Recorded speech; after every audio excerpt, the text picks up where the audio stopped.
I'm Casey Hatfield with Net Green News. The building you see behind me was one of the most celebrated in Salem until it was declared structurally unsound.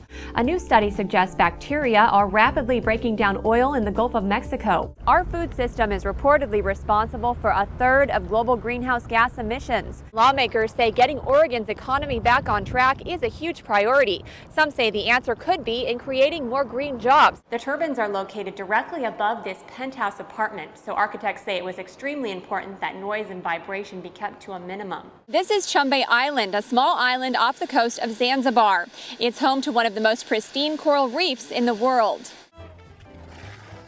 Mount Hood Meadows was the first ski resort in North America to offer the Ski Green program to its guests. Do you see this green kind of beer movement as being a trend or really being a business practice that's going to be I think it's a business practice. It's sustainable. I mean, anything that saves you money in the long run just makes sense for a business. Tonight, as the Portland Trail Blazers battle for playoff position, they're also becoming the first pro team ever to play at home in a LEED Gold facility. The Trail Blazers may be wearing red, white, and black, but the true color of this game is green. The Green Game is an annual event where the Blazers promote greater environmental awareness.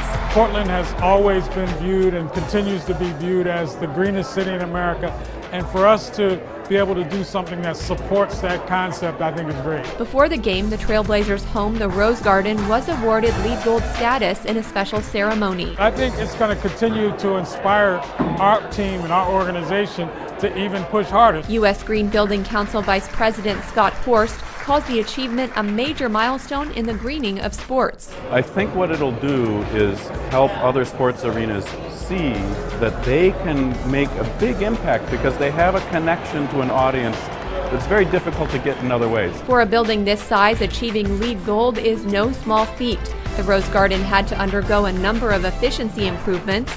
It received high points for its meticulous recycling program and ease of alternative transportation for fans. They live in a city where it's possible for 30% of the people that come here to either ride their bike or get on the max. It's a really unique thing. The Portland Green Game is also a part of NBA Green Week, a league-wide initiative to raise awareness and generate funding for the environment. It's not just important to be the most green league, so to speak, but I think our goal is to be the most green business. Blazer Jared Bayless says the NBA push is inspiring him to lead a greener life off the court. You know, I try to do my part every day, and the whole organization, the whole NBA is trying to do their part. So we're trying to, try to take care of this world and make it a better place as much as we can. The Trailblazers say they don't want to stop at LEED Gold. Their ultimate goal is LEED Platinum.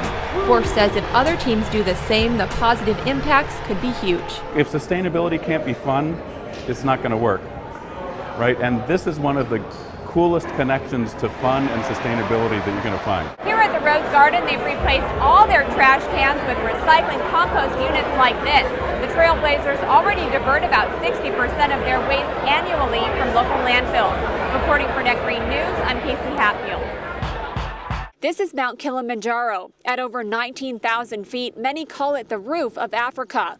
But since 1912, the mountain's glaciers have lost 80% of their ice. Out of the mist, it emerges, a giant of a mountain rising straight out of the otherwise flat plains of northern Tanzania. It's one of Africa's most famous icons and a huge moneymaker for the region. If you want to see it as Hemingway described it, you'd better go soon. There's actually have been a lot of changes. Methley Swai was born on the slopes in Machame Village and manages a tour company that leads climbs up the mountain. With over 60 climbs under his belt, he's seen environmental impacts firsthand. I've also noticed quite a bit of reduction on the glacier up above.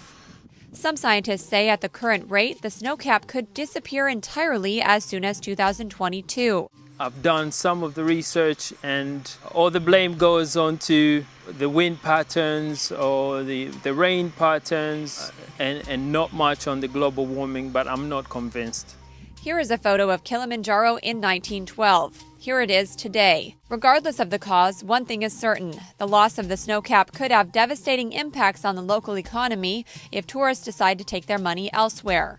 I think it's the number one moneymaker here. It feeds almost over 1 million people around the region, and it feeds a lot more Tanzania-wide. people like these porters who will wait for days outside a tourism company hoping to gain employment. So worried are some tourism officials, there's even talk of a scheme to drape white sheets on top of the mountain to make it look like there is still snow. Swai thinks this is taking things a bit far, but he admits scientists' predictions are scary. I couldn't imagine waking up and seeing no snow on Kilimanjaro. For the average tourist, Swai believes climbing Kilimanjaro is about more than just the glaciers. I can attest to this. I climbed the mountain in November with my fiance and a group of friends. All right, we just made it to the summit. It took us 5.5 hours. Maximum! I'm a little cold and tired, but the view is well worth it. It was one of the most challenging, exhilarating, and rewarding things I've ever done. Swai believes tourists will keep coming because climbing Kilimanjaro is still a true adventure. It's such a rewarding trek. Reporting for Net Green News, I'm Casey Hatfield. I'm Casey Hatfield with Net Green News here at Atkinson Elementary, just one of the schools in the Portland Public School District where children are enjoying more and more locally grown food. Mescalin greens, rutabagas with roasted potatoes. If this doesn't sound like the school lunch you had as a kid, that's because it isn't. Completely different than they were probably 5 years ago. Farm to School is a fairly new program in the Portland Public School District. The goal is to try to buy as much food from local farmers as possible. I think it's our social responsibility, to raise healthy kids. We need to start introducing them to fruits and vegetables. In addition to trying to source as many local ingredients as possible, a different fruit or vegetable is featured on the menu every month. This month, it's rutabagas. It's also really fun to see the comments and hear the comments of things that they've never seen before, they've never eaten before. Reactions can be mixed, but many find after giving the vegetables a try, they're not so bad. What did you like about them? I like about them their taste. Yeah, it's pretty cool. When I first tasted them, I thought they were gross, but then I kept on tasting them, and then it felt really great. I like rutabagas. A lot of folks refer to the cafeteria in the school environment as the most neglected classroom. Deborah Kane is Vice President of Food and Farms for EcoTrust, an organization that has helped make Farm to School a reality. It seems at times that we have a generation of kids who are much more likely to recognize a corporate logo than they are a carrot top growing out of the soil. Also a parent, making sure parents are backed up, she says, is important. Farm to School doesn't stop in the cafeteria. Many schools in the Portland Public School District now have their own vegetable gardens.